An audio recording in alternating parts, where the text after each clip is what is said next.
Assalomu alaykum do'stlar. Iltimos, ushbu video keng tarqalishi va boshqalar ham manfaatdor bo'lishlari uchun bor yo'g'i bir dona like bosib o'z hissangizni qo'shishni unutmang. Like shunchaki videoni keng tarqalishiga, ya'ni rekomendatsiyaga chiqishiga yordam beradi. Shuning uchun qo'llab-quvvatlashni unutmang. Zero yaxshilikni tarqatgan, uni qilgan bilan barobardir. Barchangizdan Alloh rozi bo'lsin. Jaloliddin Rumiyning masnaviylarida bir rivoyat keltiradi.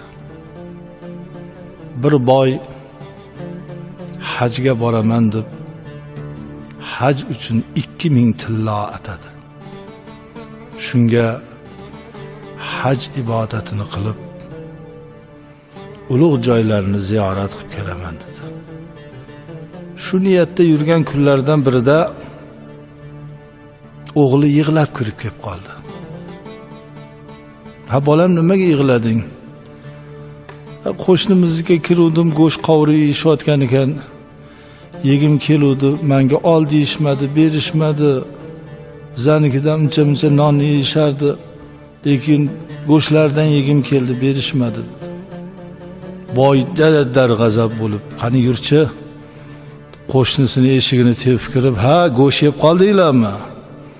Shu bolani qo'yni ketibdi go'shinglarga, uyda shuncha go'sht tursa ham, bir burda berib qo'ysanglar nima bo'ladi?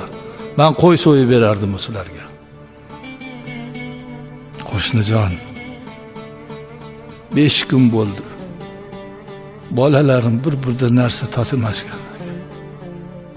Bolalarim qarasam ochlikdan o'zlaridan ketishyapti. Ko'chaga chiqib, yo Rabbim, bolalarimni endi rizqini qayerdan topdim desam, bir jarda harom o'lib yotgan molni ko'rdim. Allohim, menga va bolalarimga bu narsa halol. Bo'lmasa holimiz tang dedimda, o'sha harom o'lib yotgan molni go'shtini kesib olib kelib, qovurib bolalarimga yedirayotgandim. Menga va bolalarimga halol edi, lekin sizni bolangizga harom edi." Boy aytdi, "Eyvoh!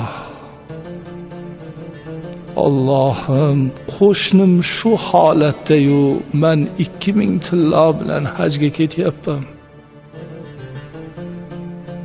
Uyiga kirib 2000 tilloni oldida qo'shni bu yoqqa keling." Qo'shnini turg'izib qo'yib atrofida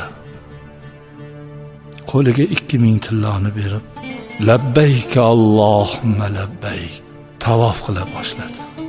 Tavofi Baytul Xalil kori oson است. Tavofi Baytul Jalil kori mardon است.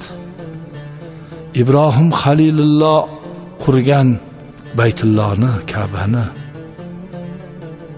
tavof qilish oson, puli bor odamlar borib tavof qilaveradi, imkoni borlar. Asl Allohning uyi mo'minning qalbi bo'ladi. Baytul Jalil, Jalil Alloh.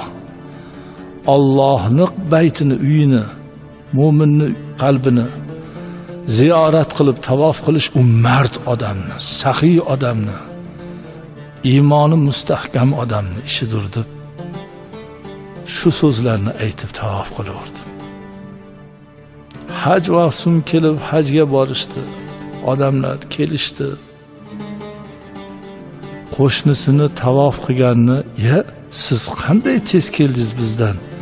Sizni tavof qilayotganlaringizni, Arafotda ibodat qilayotganlaringizni ko'rdik, lekin yo'lda ko'rmadik. Bizdan oldinroq kelib qolibsiz. Hajiz muborak bo'lsin" deydi. Azizlar, ba'zilar 12 marta hajga borganman. "Ya, biz 17 marta bordik" deyshadi. Bu nima bu? Hisob qilib Allohga o'tkazishmi? Yo o'zini shunchalik zo'r deb bilishmi? Bir marta bor, puling bo'lsa boshqa odamni yuvar. Yo bir g'arib yetimga kori xayriga ishlat. agar qalbingda Allohning uyini tavof etish bo'lsa, Allohning uyini, mu'minning qalbini tavof qilish Rumiy aytganlaridek har kimning qo'lidan ham kelavermaydi. Allohim hammamizni bir-birimizga mehrlik, oqibatlik, yonverimizdagi qo'ni-qo'shnilarimizga qo'limizdan kelgancha